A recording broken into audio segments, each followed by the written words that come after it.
घर तेरे करता तेरे सब कुछ है, जिस देवे सो पावे। ये सब कुछ मैं 85 से गुरुजी के साथ रहकर देखता चला आया, आज तक देख रहे हैं। करोड़ों दुनिया मेरी इस आँखों से देखी हुई है, कानों से सुना हुआ है। कितनी दुनिया दिक्कत लेके आई, कितनी दुनिया प्रॉब्लम लेके आई, उनका सबका सलूशन गुरु जी के पास है। बहुत कुछ देखने के बीच बीच में मैं कई बार हैरान हो जाता था कि सुनने में आया है, सुनते हैं, पिछला इतिहास भी है कि जितने महापुरुष गुरु पीर आए हैं, उनके बाद आज जो देखने में मिला, ऐसी कोई भी ऐसी गुंजाइश नहीं थी कि गुरु जी ने कभी किसी को कहा हो कि मैं इस मसले का हल नहीं करता। ऐसा कभी नहीं हुआ। बहुत नज़दीक से देखा है, दिन रात देखा है कि उनकी मेहरबानी थी कि गुरु जी ने अपने साथ मेरे को दिन रात रखा, तभी ये देखने का मौका मिला। घंटा 2 घंटे आना चले जाना, गुरु जी कुर्सी पर बैठे रहें, बहुत कम लोगों का दिखाई देता है। कोई दूर बैठा है, कोई नज़दीक बैठा है, किसी को पता चला है, किसी को नहीं पता चला है। तो मैं ये बिल्कुल सच कहता हूँ कि कभी भी ऐसा कोई इंसान गुरु जी ने वापस ऐसे कहकर नहीं भेजा। हाँ, किसी का टेस्ट लेना हो, उसने गुरु जी के पास टिकना है कि नहीं टिकना, बहुत बड़ा काम होगा उसका। तो टेस्ट लेने पर वो कोई चला जाए अपने मर्जी से, तो उसकी मर्जी रही, शायद आज भी होगी। मगर गुरुजी से जो टिक गया वो सब कुछ ले गया।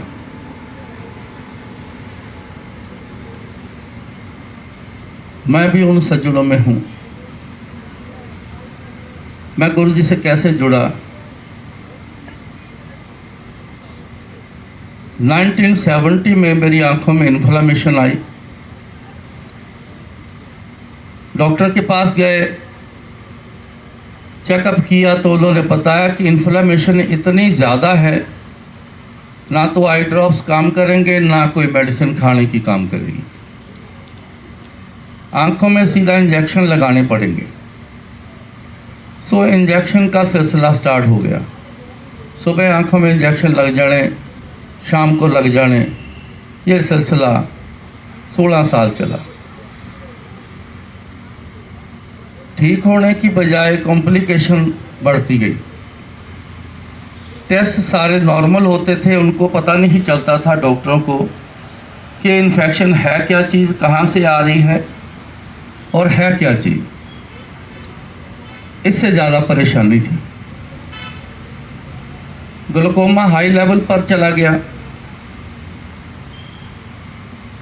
प्यूपल कंजस्टेड होने शुरू हो गए, आखिर में आके पिन पॉइंटेड हो गए, पर्दे बाकी सब खराब। 81 में आके जब अटैक हुए तो दिखाई देना बंद हो गया।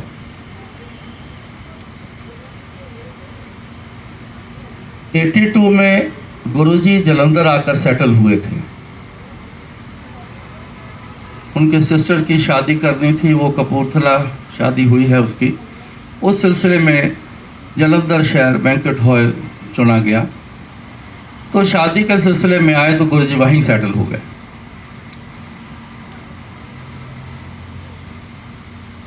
एक सत्संग बीच में है, वो कनेक्टेड है। मेरे मास्टर जी इंग्लैंड में रहते थे, वहाँ सेटल थे। उनके हार्ट की बॉडी एक तरफ से श्रिंक कर गई थी। बहुत इलाज किया। डॉक्टर यकूब किसी ने सुना हो तो वो पता है कि सब हार्ट के स्पेशलिस्ट का वो हेड माना जाता है। उससे ट्रीटमेंट हुआ लेकिन जवाब दे दिया। उन्होंने कहा कि जिस एटमॉस्फेयर में आप पैदा हुए हो, एक बार वापस 6 महीने के लिए वहाँ चले जाओ, हो सकता है कि रिकवरी हो जाए। उस लिहाज से वो जलंधर आ गए। आते ही उनको पता चला कि एक नौजवान से लड़के हैं, उनको गुरुजी कहते हैं, बड़े करिश्मे करते हैं। वो वहाँ चले गए गुरुजी के पास। जाते ही गुरुजी ने उनका ट्रीटमेंट किया। ट्रीटमेंट के बड़े तरीके थे गुरुजी के पास। चेस्ट पर पान के पत्ते लगाए और उनको कहा कि जा वापस इंग्लैंड जाके ही चेकअप करवाना है, यहाँ इंडिया में नहीं। तो तुरंत आके मेरे को वापस तो बताओ कि क्या हाल है तुम्हारा। वो गए इंग्लैंड, चेकअप हुआ। हैरान हो गए सारे डॉक्टर कि ऐसा क्या ट्रीटमेंट आपका हुआ है, हमें भी बताओ। फिर उन्होंने कहा कि आपके भी यहाँ संत होते हैं, हमारे भी वहाँ संत हैं, उनकी कृपा से मैं बिल्कुल ठीक हुआ हूँ। उन्होंने रिपोर्ट दे दी 100% ओके। वापस आए, गुरुजी को आके बताया कि गुरुजी देखो रिपोर्ट मेरी, मैं बिल्कुल ठीक हो गया हूँ। तो गुरुजी ने कहा कि जा फिर मौज कर, 2.5 पैग रोज पिया कर। मेरे को उन्होंने 65 दिन अक्सर कहना कि देख मैं ठीक हुआ हूँ, तो भी गुरुजी के पास जा, तेरी भी आंखें शायद ठीक कर दें। लेकिन मेरा ट्रीटमेंट के साथ साथ मेरे फादर मेरे को कई महापुरुषों के पास लेकर गए, कई बाबों के पास लेकर गए, छोटे बड़े जो किसी ने कहना वहाँ ज़रूर ले जाना कि शायद इस पे किसी की मेहर हो जाए। तो ऐसा ना हुआ तो मैं सोचकर ये कह देता कि सारे बाबे एक जैसे हैं, कुछ करता कोई नहीं, सब पीछे लगा लेते हैं, तो इसलिए मैं उनकी बात को छोड़ देता था। समय चला गया। 85 में मेरे मामा जी के घर गुरुजी ने आना प्रवान किया, क्योंकि उनके भी रेक्टम में कैंसर का होल था। उनका ट्रीटमेंट किया तो उन्होंने शुक्राना के तौर पर गुरुजी को अपने घर इनवाइट किया। तो गुरुजी बोले, कहते तेरे घर जरूर आऊँगा, अपने उस भाणजे नूं बुला जिहदी आँखां खराब। मेरे को बुलावा आया दोपहर को। शाम को 7 बजे के करीब मैंने अपनी आंटी से पूछा क्या करना है। उसने बोला कि देख लो जैसे आपकी इच्छा। थोड़ी देर में मेरा मन बन गया, हम गुरुजी के पास उनके घर चले गए। वॉकिंग डिस्टेंस था। मेरा हाथ पकड़ा हुआ। आंटी ने तो धीरे से मेरे को बोली कि आगे नीचे गुरुजी बैठे हैं, तो यहाँ माथा टेक लो। मेरे को नहीं पता था कोई कहाँ बैठा है। मैं जैसे खड़ा था, जिस पोजीशन में खड़ा था, मैंने नीचे माथा टेका और वहाँ पर बैठ गया। तो गुरुजी ने 3 सवाल आंटी से पूछे। अब गुरुजी ने अपनी शनाख्त दी है कि मैं बहुत कुछ जानता हूँ। पहला सवाल आंटी से किया, बोले कि 2 दिन हुए पेकियाँ तो होके आई हैं, मतलब 2 दिन हुए मायके से होके आई है। इसने बोला कि हाँ जी। 5 सूट लेके आई हैं, 3 प्लेन हैं, 2 प्रिंट हैं। इसने याद करके बोला कि हाँ जी। एक छोटा सा पर्स तेरे हाथ में था, तू वापस घर रख के आई है। उसने बोला कि हाँ जी। जाके गिनने 382 रुपये ਉਹਦੇ ਵਿੱਚ। फिर मेरे से पूछा की होया तेरियां अखां नूं। अब ये जो सवाल थे जो गुरुजी ने पूछा, उससे तो साफ स्पष्ट होता है कि गुरुजी सब कुछ जानते हैं, इतना कुछ जानते हैं कि पर्स में छोटा सा पर्स है, उसमें पैसे कितने हैं। तो मैंने कह दिया, क्योंकि सिलसिला शुरू करने के लिए गुरुजी बोलते थे। तो मैंने कहा जी इन्फ्लेमेशन है, ग्लूकोमा हाई लेवल पर है, आयराइटिस ब्रोंकाइटिस है, प्यूपल पिन पॉइंटेड है, पर्दे सब खराब हैं, गुरुजी दिखाई नहीं देता। तो गुरुजी बोले लेट जा, मेरे वाल सिर करके लेट जा। किसी ने गाइड किया, मेरे को लिटा दिया, तो किसी को बोला कि एक गिलास पानी और चम्मच लेके आओ। उस चम्मच से पानी को मेरी आंखों में डालते रहे, कभी हाथ से आंख को कुछ करते हैं, कभी चम्मच से आई बॉल प्रेस करते हैं। कुछ देर तक ऐसा ही सिलसिला चलता रहा। फिर गुरुजी बोले कि माचिस लेके आओ। माचिस आई, माचिस जला के उससे हीट आंखों को दी, चम्मच को माचिस जला के गर्म करके वो गर्म चम्मच मेरी आंखों को लगाते रहे। फिर गुरुजी ने बोला कि सुई लेके आओ। जब सुई का बोला तो मैं घबरा गया। मैं कहा उठ जाओ, कहीं आंख में सुई ना मार दें, क्योंकि इन्फ्लामेशन में बहुत छोटी से छोटी इंजरी भी जो है वो बहुत जल्दी पस ले लेती है। मैंने उठने की कोशिश की लेकिन उठा न गया। इतने में सुई भी आ गई, तो आंखें खोली तो सुई मारना शुरू कर दी। आंटी ने मेरे को बताया था, आंटी पास बैठी थी मेरी, कि सुई भी मारते थे और सुई मार के उसको ऐसे गोल घुमा देते थे। मैंने कहा हद हो गई, मैं टेक्निकल आदमी हूँ, किसी पेपर में सुई मारो, उसको घुमा दो तो पीस ही कट जाता है, ये क्या कह रही है? उसने बोला कि मैं बिल्कुल आपके पास ही बैठी थी, मैं सब कुछ जो देखा मैं वो बता रही हूँ। गुरुजी ने कुछ देर बाद मेरे को बोला था, काफ़ी देर बाद, कुछ महीनों बाद ऐसे बात चल रही थी, तो गुरु ने कहा, कहते वो ਜਿਹੜੀਆਂ तेरे सूइयां मारियां सी, तेरे कर्मां दे विच जिन्ने इंजैक्शन रह गए सी, मैं वो पहला पूरे कीते सी, फिर तेरा कल्याण कीता सी। खैर मेरी आंखों में सुई मारने के बाद गुरुजी ने अपनी उंगलियों में सुई मारी, सारी उंगलियों में, अपना ब्लड निकाला और मेरी आंखों में डाल दी। तो गुरुजी बोले, कहते उठ जा, तेरा कल्याण कर देता। मैं उठ के बैठ गया। मेरे को ऐसे फील हो रहा था कि आंखें इतनी सी मोटी मोटी हो गई। नेगेटिव ख्याल मन में, ये तो सब गड़बड़ हो गई, मेरे को नहीं आना चाहिए था, मैं तो बहुत बड़ी गलती कर गया, अब मैं इस प्रॉब्लम को लेके घूमता फिरूंगा। ऐसा अभी सोच ही रहा था तो इतने में आँख खुलनी शुरू हो गई। जब आँख खुली तो धुंधलापन पड़ा था बहुत ज़्यादा,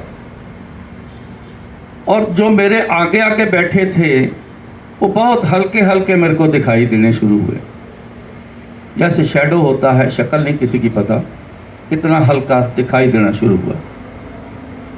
मैंने गुरुजी से कहा, गुरुजी धुंधलापन बहुत है, थोड़ा हल्का हल्का दिखाई देना शुरू हुआ है। तो गुरुजी जैसे बोले, बड़े कॉन्फिडेंस से बोले, कहते कर देता कल्याण तेरा, तू की याद रखेगा। मैंने कहा सतबचन जी।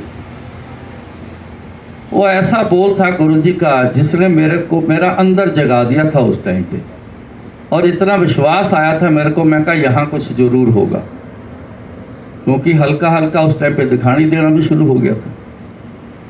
कुछ देर में गुरुजी चले गए, संगत भी चली गई, हम भी घर वापस आए। फिर मैंने रास्ते में एक रिक्शा आता हुआ मैंने हल्का सा देखा। मैंने आंटी से पूछा, मैं कहा रिक्शे वाला गया? इसने बोला कि हाँ जी। सो घर चले गए हम। मैं पूछ रहा था आंटी से क्या क्या कर रहे थे, मेरे को इतने में याद आया कि वो पर्स में 382 रुपये बोले हैं।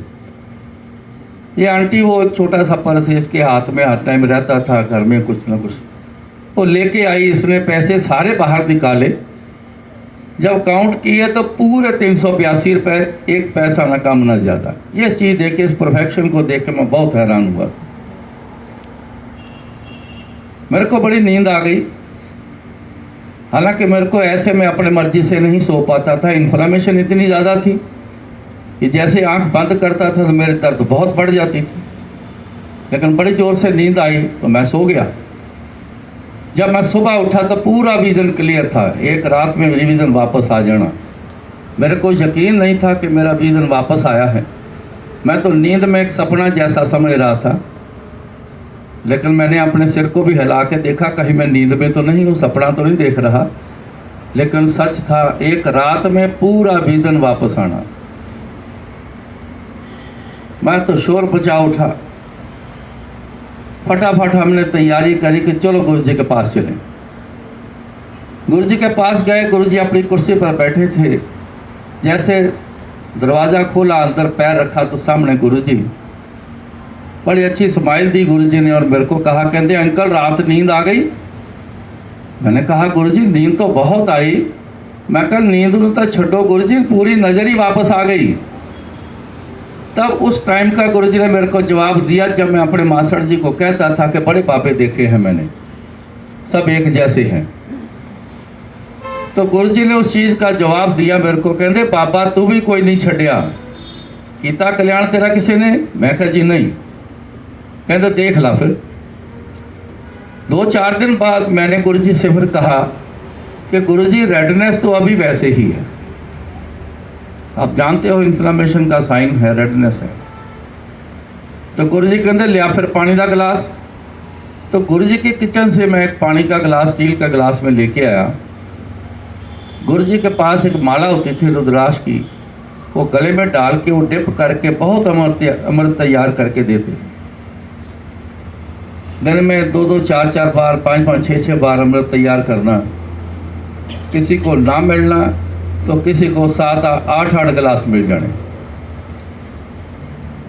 उन्होंने अमृत तैयार करके दिया तो गुरु जी बोले, कहते ले पीला, आज तो बाद तेरी लाली भी खत्म। वो ऐसा अमृत जाम मैंने पिया, 2-3 दिन में पूरी रेडनेस भी गायब हो गई। अब पूरे 29 साल हो गए, मई के महीने में गया था मैं, पूरे 29 साल हो गए हैं। कभी आज तक एक बार भी मेरे को आँख के डॉक्टर के पास उस प्रॉब्लम के लिए नहीं जाना पड़ा आज तक। हाँ छोटी मोटी आ जाती है, कभी थोड़ी सी इन्फेक्शन आ गई जो मौसम के लिहाज से है या किसी को हो जाए, तो मैं अगर गया हूँ तो नए डॉक्टर के पास अगर कहीं गया हूँ तो उसने मेरे को ज़रूर पूछा है कि आपकी आँखों में प्रॉब्लम क्या आई थी। उनको समझ नहीं आई।